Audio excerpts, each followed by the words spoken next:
En ahırkılık siyemiz hürmetlik vatandaş.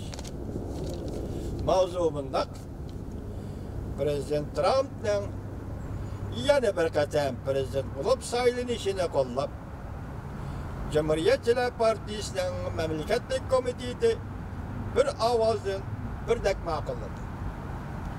Mavzuli xabar 1-27 Tayvan markaziy agentligi tarafidan e'lon qilindi. Xabar bunday boshlandi. Bunda xabar qildi. Amerika Cumhuriyetçiler Partisi mamlakatlik komiteti 25 Prezident Trump'dan 2020 yana bir qatam saylanishini birdek qo'lladi, birdek ma'qulladi. Cumhuriyetçiler Partisi mamlakatlik komiteti New Hampshire shtatida o'tkazilgan komitetning qish fasllik yig'inida Prezident Trump va uning unumli prezidentlik vazifasini butun kuch bilan qo'llashni bu komitet ma'qulladi va birdek qo'shildi. Bu qaror umuman olganda simbol xarakterli qaror edi. Shundaqla g'ayridan tashqari ahamiyatga ega edi. Chunki Cumhuriyetçiler Partisi mamlakatlik komiteti muayyan bir nafar kishining nomzod bo'lishini belgilamaydi. Partiyaning prezident nomzodi bo'lg'uchi kishini saqlab turib, ondan bir nima deydi. Desat, nomzodni partiya qurultaydi belgilagandan keyin, ondan bu komitet bir gap qiladi dedi keyin, tuyuqsizlar g'ayri bu qatam bu komitet prezident Trump'ning yana bir qatam prezident bo'lib saylanishini birdek qo'lladi va birdek keldi.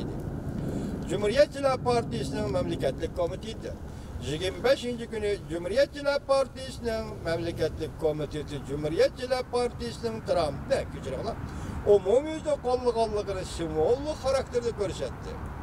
Bunda simvollik qaror chiqarilib qolmay, Cumhuriyetçiler Partisi bilan Prezident Trump'ning munosabati texama qo'yiqlashdi.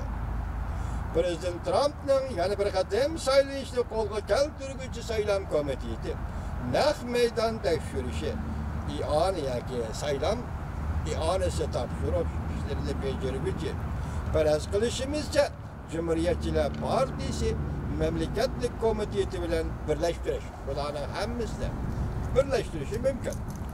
Nuqul bir gavdaga aylantirib, o't kuchini markazlashtirib, qayta yana bir qatam Prezident Trump'ning prezident bo'lib saylanishini ilgariga keltirdi.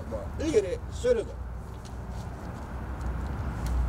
Yuqori fan texnika sohasida Jungo Amerika o'zaro mablag' solishni to'xtatdi. Kichikgina mavzu, diqqat bo'ling. Amerika Jungo munosabatidagi qildak o'zgarishlarni iloji va qochirib o'tmay vatandoshlarga leksiya qilib yetkazdi. Va kichikgina bir xabar. Mavzuli xabar 1-26 kuni Shanghai aynak gazetida e'lon qilindi. Xabar bunday boshlandi. Jungo Xalq Bankisining sobiq bank boshlig'i Jomin yaqinda bunday ko'rsatdi. Huawei voqeasida, ya'ni Huawei shirkati voqeasida, Mingyanju voqeasidan keyin, Mingyanju voqeasidan keyin Amerikaga kiradigan barliq Jungo mablag'i to'xtatildi. Demek Amerika Jungo'ga mablag' soladi, Jungo Amerikaga mablag' soladi. Hozir Jungo'ning mablag'i Amerikaga soladigan mablag' to'xtatildi. Shundaqla Amerikada hech kim Jungo'ga mablag' solishni o'ylashib boqmadi.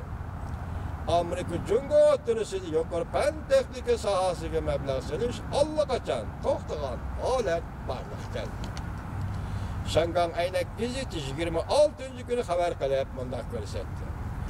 Jomin yaqinda Davos shahrida dunyoviy iqtisod yig'iniga qatnashib, Amerika matbuotining ziyoratini qabul qilganda bunday ko'rsatdi. Xalqaro bozorda yer shari bo'yicha eng zo'r elektron uskunalar bilan ta'minlovchi Huawei shirkati qattiq tekshirilgandan keyin Jungo